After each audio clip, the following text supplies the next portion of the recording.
Baik, saya mulai. Bismillahirrahmanirrahim. Assalamualaikum warahmatullahi wabarakatuh. Perkenalkan, nama saya Novita Haryanti dengan NIM 16014200042. Saya dari Prodi PG PAUD UNES angkatan 2020. Baik, di sini saya akan memulai presentasi saya pada mata kuliah literasi digital dan kemanusiaan dengan dosen pengampu Ibu Petra selaku dosen pengampu di MKU Literasi Digital dan Kemanusiaan. Baik, akan saya jelaskan terlebih dahulu. Di sini saya mengambil dengan judul ada judulnya yaitu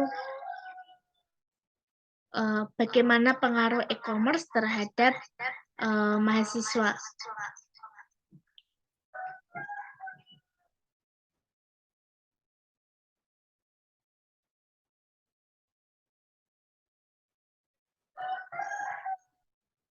Baik, di sini saya akan menjelaskan latar belakang dari pembuatan makalah ini dengan judul bagaimana minat berwirausaha mahasiswa.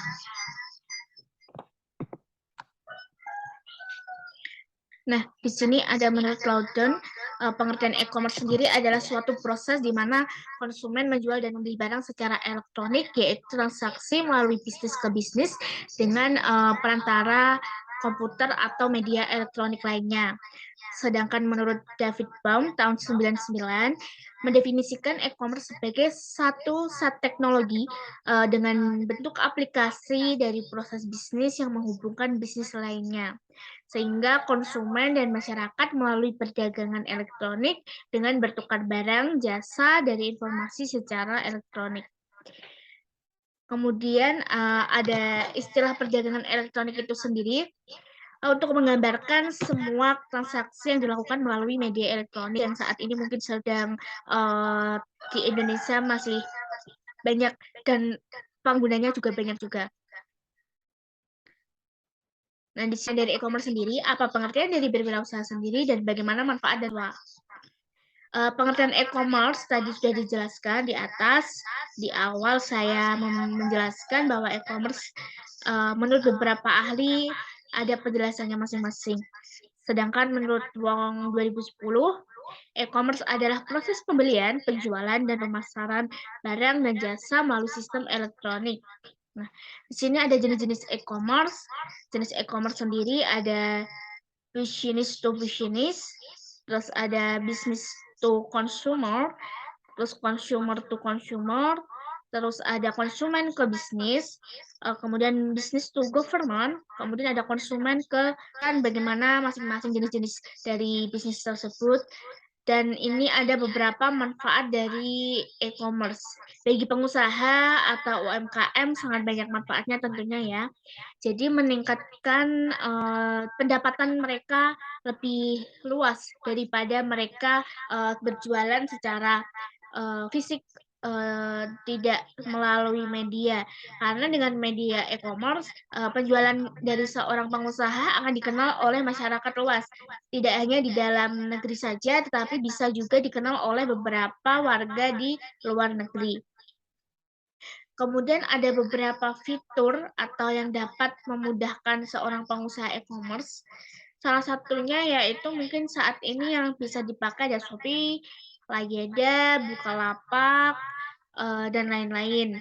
Nah, sebagai mahasiswa, peran kita di sini yaitu mengundahkan minat kita di literasi digital itu sendiri.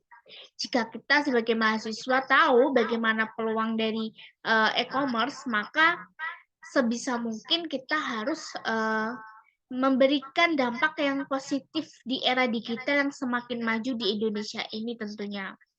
Semakin kita memperkenalkan produk dalam negeri, maka peluang kita untuk menjadikan produk kita menjadi terkenal ya semakin besar, karena dengan e-commerce sendiri membantu banyak hal kepada Indonesia. Mungkin dari saya penjelasannya cukup itu dulu. Jadi dapat disimpulkan bahwa teknologi sangat membantu manusia khususnya dalam mengefektifkan waktu atau mengefisiensikan waktu kehidupan sehari-hari untuk transaksi jual beli. Kemudian menurut Mearso 2007 menjelaskan bahwa teknologi merupakan keseluruhan metode yang secara rasional mengarah dan memiliki ciri efisiensi. Jadi minat berwirausaha adalah keinginan dan minat dari diri sendiri itu harus ada di dalam diri para generasi bangsa, tentunya untuk mahasiswa. Mungkin cukup sekian dari penjelasan saya. Mohon maaf apabila ada salah kata. Terima kasih. Wassalamualaikum warahmatullahi wabarakatuh.